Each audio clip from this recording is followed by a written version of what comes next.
Et Charles d'Anjou est avec nous pour ce grand entretien. Bonjour Charles d'Anjou. Bonjour Liselotte. Merci d'être avec nous. On vous reçoit pour parler donc de ce dernier numéro hors série d'Omerta, Ukraine, la guerre sans fin. Il est déjà disponible dans les kiosques, il me semble, ou bientôt ? Oui, depuis hier dans tous les kiosques et sur notre site internet. Alors, la guerre sans fin est-elle en train de prendre fin ? Mettons les pieds dans le plat, Charles d'Anjou.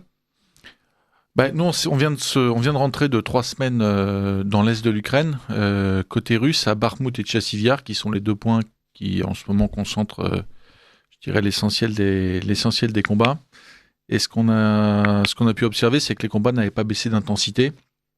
Alors certes, les soldats russes qu'on a pu rencontrer suivent l'actualité et observent avec intérêt les mouvements de Donald Trump. Mais sur place, pour eux, ça change absolument pas leur quotidien. C'est-à-dire qu'ils continuent à pousser, ils continuent à faire pression sur l'armée ukrainienne. Ils continuent aussi à subir, je dirais, la ténacité de l'armée ukrainienne qui se bat essentiellement d'ailleurs avec des drones dont elle a la parfaite maîtrise. Et donc pour eux, sur le terrain, il n'y a pas vraiment de changement notable. Est-ce que ça pourrait arriver, selon vous, dans les semaines qui viennent, avec donc, ces différentes prises de position diplomatiques qu'on a pu constater ces derniers jours ? Je crois que Volodymyr Zelensky est pris un peu en étau entre Donald Trump, qui, lui, a intérêt... qui a d'ailleurs d'abord une rancune personnelle contre Volodymyr Zelensky, qui a pris fait et cause pour Biden depuis plusieurs années. Il souhaiterait un deal rapide avec la Russie pour pouvoir progresser sur d'autres dossiers. Et de l'autre côté, on a les Européens qui poussent Volodymyr Zelensky à résister, à tenir tête à Donald Trump, et éventuellement aussi à continuer les combats. Et donc, on ne voit pas bien comment à court terme, c'est-à-dire sous quelques semaines, les choses pourraient être réglées. Vous, ce numéro, c'est aussi pour revenir sur 3 ans donc, que vous avez passé ponctuellement, mais quand même très régulièrement sur le terrain. Comment est-ce que le conflit a évolué en 3 ans ? Est-ce que ça a été quelque chose de linéaire ? Est-ce que voilà ? Non, c'est pas du tout le même conflit. Quand j'ai démarré le conflit en février 2022, c'était la bataille principale, c'était celle de Mariupol, qui s'ouvrait, qui a duré 3 mois. Et ce conflit était totalement différent, puisqu'à l'époque, il n'y avait pas les drones. Et donc, la guerre, finalement, était menée de manière assez classique. Côté russe, elle était faite un peu à la mode soviétique. Côté ukrainien, ayant été formé par les Occidentaux depuis 2014, les tactiques, les comportements étaient un peu différents, mais on était quand même dans de la guerre conventionnelle classique. En 2023, les drones sont arrivés. En 2024, les drones sont partout. En 2025, vous ne pouvez plus faire 200 mètres sans avoir une alerte de drone quand vous vous déplacez. Et donc, le conflit a évolué. C'est un conflit d'une nouvelle génération qu'aucune autre armée dans le monde, à part l'armée ukrainienne et l'armée russe, ne connaissent. Et donc, ce conflit fera date pour la suite, oui. Emmanuel Macron, il parlait d'un conflit qui est devenu mondial. Vous en pensez quoi sur place ? Est-ce que vous avez constaté cette mondialisation ? Oui, c'est une mondialisation sur place à petite échelle. Dans les brigades qu'on a suivies, il y a effectivement des étrangers, il y a des Colombiens, il y a des anciens de la Légion étrangère qui sont de différentes nationalités, il y a même des Sri Lankais, des Chinois. Ça reste résiduel, effectivement, dans les unités qu'on a pu suivre. La mondialisation du conflit, elle est plutôt dans la livraison des armes de part et d'autre. Alors, les Russes ont reçu pas mal d'obus nord-coréens et d'obusiers nord-coréens via des contrats notamment passés entre l'ancienne société militaire privée Wagner et la Corée du Nord, mais surtout l'Ukraine a reçu le soutien de la plupart des pays occidentaux, et la mondialisation du conflit, elle est surtout de ce côté-là. Alors, vous vous êtes aussi rendu compte en allant sur le terrain qu'il y avait toujours une grande différence entre la réalité que vous pouviez constater et le discours que nous, on nous servait en France sur les plateaux télé. À quel point ? Est-ce que c'est réellement choquant ? Est-ce que c'est de la nuance ? Est-ce que c'est simplement... Est-ce qu'il y a une manipulation de l'information ? Ou est-ce que c'est simplement un manque de connaissance des dossiers, selon vous, Charles d'Anjou ? Alors moi, j'ai vécu un peu le point de bascule, puisqu'en rentrant j'ai démarré cette guerre, j'étais fixeur pour TF1 LCI, avec Lise Boudou, qui était une des grands reporters phares de ces 2 chaînes. Et à l'époque, les choses étaient encore... il n'y avait qu'une seule chaîne de télévision présente côté russe à Mariupol, qui était vraiment la grande bataille qui attirait les yeux du monde entier. Et les choses étaient à l'époque encore équilibrées, c'est-à-dire que les reportages qu'on ramenait quasiment tous les soirs ou tous les 2 jours passaient sur LCI, la direction de la chaîne était très contente, c'était des exclusivités, il n'y avait aucun autre média étranger sur place, donc tout se passait bien. J'ai sorti un livre sur cette bataille de Mariupol au mois de juin 2022, et j'étais invité sur LCI jusqu'en octobre, et à l'époque il y avait déjà des personnalités un peu hystériques qui étaient des propagandistes ukrainiennes quasiment revendiquées, mais il y avait encore une espèce de balance, il y avait une volonté un peu de compréhension et d'analyse. Ça a disparu en octobre, et toutes ces chaînes mainstream ont basculé dans de la propagande pure et simple, et en invitant des experts dont on ne connaît pas bien la légitimité. La plupart d'entre eux, je dis 95%, n'ont jamais mis un pied en Ukraine et ne savaient pas où se trouvait l'Ukraine avant le début du conflit. Et là, on a basculé dans de la propagande hystérique où l'émotion, en fait, a systématiquement remplacé sur les plateaux de télévision l'analyse. C'est-à-dire que le seul biais possible était toujours de caricaturer la Russie en expliquant que non seulement que Poutine était la réincarnation d'Hitler, mais aussi que sur le terrain, en fait, l'armée russe était une armée d'alcooliques, de crétins et sous-équipés, mal formés, mal dirigés, et qui allait reculer sous les...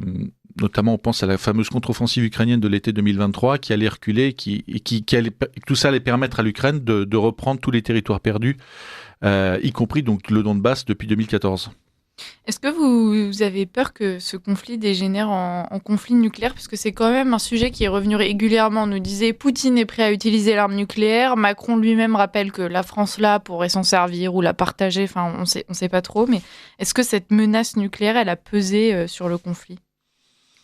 Non, pas réellement. Pour moi, c'est des éléments de langage. Sur le terrain, ça n'a pas tellement de réalité. Mais ça n'a pas vraiment de sens, puisque Poutine n'est pas un fou, Emmanuel Macron non plus. Donc, personne ne pense sérieusement. C'est plutôt une escalade verbale qui est assez compréhensible. Bon, il y a un rapport de force, donc on a plusieurs armes, plusieurs leviers à sa disposition quand on est chef d'État pour mettre la pression sur ses petits camarades. Non, moi ce que je constate par contre, c'est que Emmanuel Macron, dans son intervention hier, en fait, se sert clairement, et d'ailleurs depuis le début de cette guerre en Ukraine, il se sert de cette guerre en Ukraine pour jouer un petit peu au chef de guerre, la personnalité engagée, un peu à ce président soldat qu'on imagine quasiment à l'écouter à la tête des soldats français contre les Russes. Enfin, il se donne un aspect un peu guerrier, un peu martial qu'il aime bien, je pense, depuis longtemps. Sauf que la différence entre 2022 et maintenant, c'est qu'il a perdu les élections et que son avenir politique, parce que théoriquement il ne peut pas se représenter, est quand même incertain. Et je pense qu'il est en train de se servir de cette guerre en Ukraine et de cette cause européenne de la défense dont il est en train d'essayer de prendre le leadership pour se refaire un avenir politique à une autre échelle, pas une échelle nationale, mais plutôt une échelle européenne.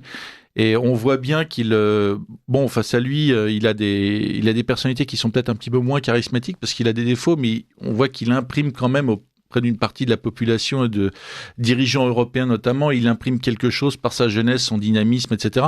Et je pense qu'il s'imagine assez bien, et c'est ce que la dissolution lui permet, parce qu'il n'est plus tellement dans les affaires nationales, dans les affaires internes. On le voit qu'il est maintenant quasiment uniquement sur de la géopolitique, des relations internationales et de la défense. Et pour lui, je crois que c'est devenu une nouvelle marotte qui donne un sens à sa vie et un avenir à sa vie politique quelque part. On a reçu François Martin alors hier ou il y a 2 jours, j'ai déjà un trou. Bon, enfin, on a reçu François Martin qui nous expliquait que selon lui, on était en train de voir apparaître une nouvelle fracture. Avant, on avait ces 2 blocs Est-Ouest et qu'aujourd'hui, on allait avoir une fracture plutôt idéologique avec donc cette élection de Donald Trump qui vient rebattre de fait les cartes du jeu géopolitique. Oui, en fait, on voit qu'il y a une proximité idéologique entre Trump et ses équipes et les Russes, en fait. On voit que sur un certain nombre de choses, ils sont d'accord, ils partagent une même vision de la vie, une même vision de l'être humain, une même vision des valeurs sociétales, des valeurs familiales, etc. Et les deux ont un ennemi commun, ce sont les dirigeants européens, les élites européennes, qui mènent une guerre à Vladimir Poutine quasiment depuis 2000, puisque au début des années 2000, lors de la deuxième guerre de Tchétchénie, il faut se souvenir que des intellectuels déjà comme André Glucksmann ou Bernard-Henri Lévy faisaient la guerre à Poutine parce qu'il était en train de mener son opération antiterroriste en Tchétchénie, certes de manière extrêmement brutale, puisque en fait il a exterminé la présence djihadiste à coups de canon dans le Caucase pendant 4 ans, et finalement ça a marché. Et ils ont commencé à lui faire la guerre, une guerre idéologique à ce moment-là.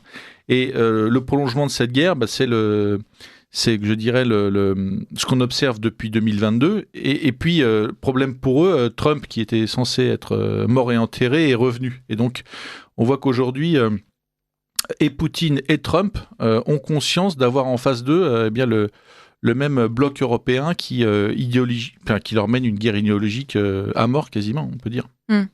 Dans ce dernier numéro, vous avez pu vous entretenir avec Maria Boutina. Est-ce que vous pourriez nous en dire plus sur cette femme, Charles d'Anjou ? Maria Boutina, c'est une jeune femme russe qui a été arrêtée aux États-Unis. Elle était proche des milieux conservateurs et républicains. Elle a été arrêtée pour des soupçons d'activité d'espionnage. Sous Biden, absolument. Libérée ensuite en 2018, et elle a fait partie effectivement de cette montée en pression côté américain, avec des chefs d'accusation qui étaient, je dirais, pas très clairs. D'ailleurs, sa libération n'a pas fait l'objet d'un échange, ce qui est normalement le cas lorsqu'on parle d'agents des services secrets. Il donne toujours lieu à des échanges. Là, elle a été libérée faute de preuves, et elle est devenue en Russie un peu l'icône, puisqu'elle est devenue députée à la Douma, l'équivalent de l'Assemblée nationale, et elle est entrée un petit peu en guerre idéologique avec l'Ouest, puisque elle est à l'origine de la loi qui permet le visa idéologique, c'est-à-dire que un Européen, un occidental au sens large, qui se sent politiquement persécuté, eh bien, peut demander en fait un asile politique à la Russie, et depuis que cette loi est passée, eh bien, les conditions d'obtention du visa pour devenir résident en Russie ont été très largement simplifiées. Il est finalement très facile maintenant de pouvoir émigrer en Russie pour s'installer.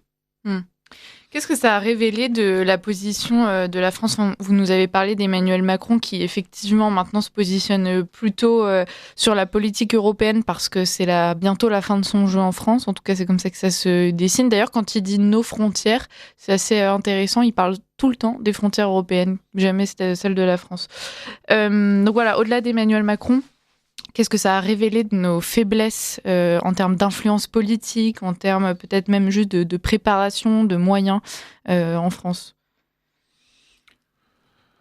Ça révèle que Emmanuel Macron se lance, c'est de créer un peu un ennemi imaginaire qu'est la Russie, puisque le conflit en Ukraine est un conflit territorial, c'est-à-dire que les Russes considèrent qu'une partie de l'Ukraine doit revenir à la Russie, ce qu'ils appellent la Novorossiya. Il n'a jamais été question pour les Russes de poursuivre en direction de l'Europe centrale, de l'Autriche, de la France, etc. Et ça, on en est sûr. C'est complètement. Alors, je peux vous dire, de retour du terrain, on a fait plusieurs reportages.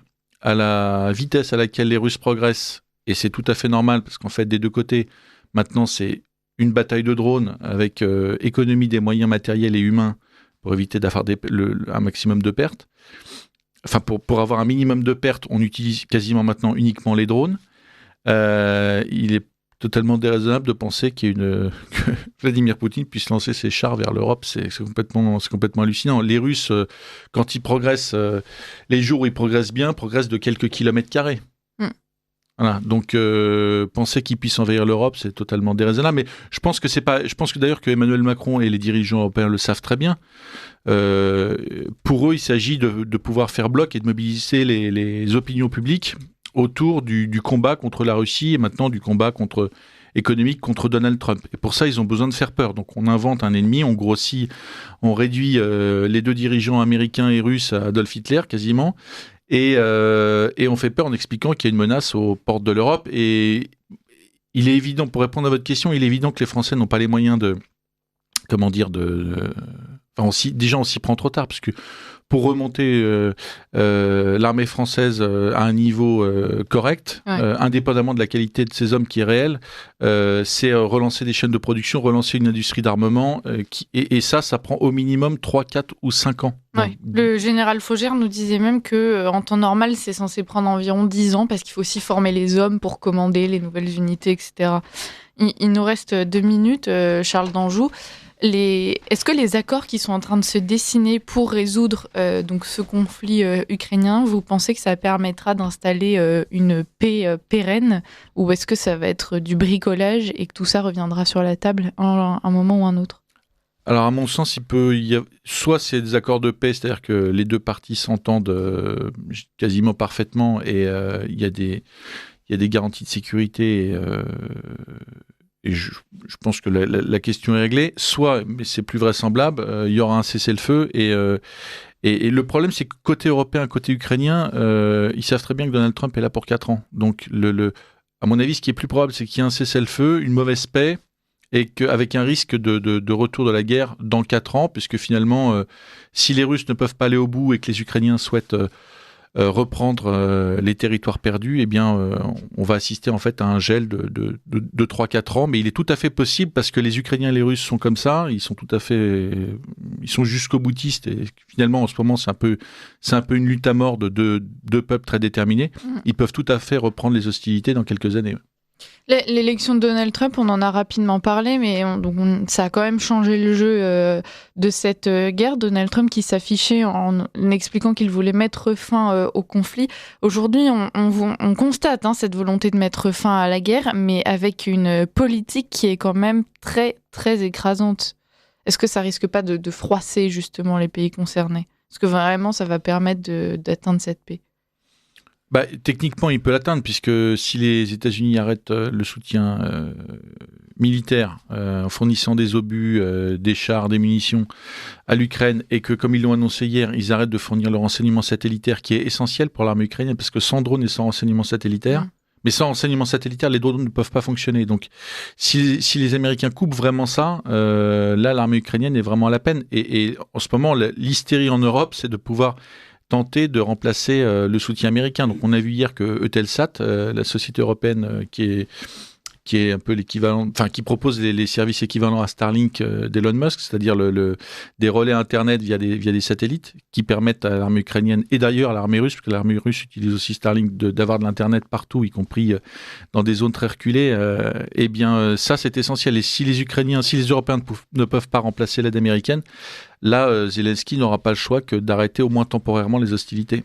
Bon, et nous, on n'a pas le choix, on doit arrêter l'interview dès maintenant. Mes chers auditeurs, vous pouvez continuer à traiter le sujet avec donc ce dernier numéro hors série d'Omerta, Ukraine, la guerre sans fin. Et c'est quand même une bonne chose de pouvoir revenir, se remémorer ces 3 ans de conflit pour pouvoir comprendre réellement ce qui se passe en ce moment, avec donc tout ce travail de terrain que fait Omerta, on ne cesse de le répéter, mais voilà, qui envoie ces journalistes constater la réalité. C'est quand même le meilleur moyen de connaître la vérité. Merci beaucoup Charles d'Anjou pour déjà ce numéro. Merci d'avoir été avec nous ce matin, et puis on vous retrouve très bientôt. Merci Liselotte.